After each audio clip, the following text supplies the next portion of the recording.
You mentioned in the book having encounters with gremlin-type creatures, and what exactly were those types of encounters?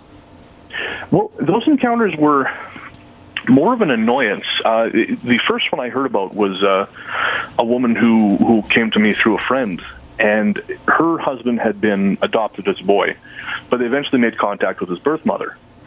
And they would visit her from time to time. She lived in a neighboring town. And she would always joke, she had a lot of electrical problems with appliances around her home, and she would always joke that it was her gremlins. And so eventually she passed, and they went to the service, and on their way home from the service, their truck broke down, and they were driving back home to Revelstoke.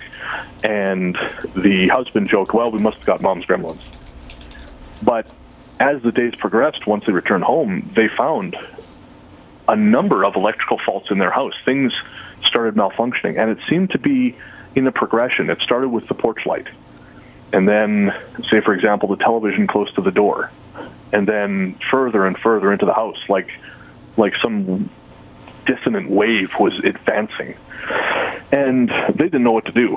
And the husband then said, okay, maybe we do have Mom's gremlins. And they started seeing little shadow things, like shadow people, but just out of the corner of their eyes, almost like a little rat or a dog. But again, never actually seeing the animal itself, just this sensation of something very small skittering from one side to the other.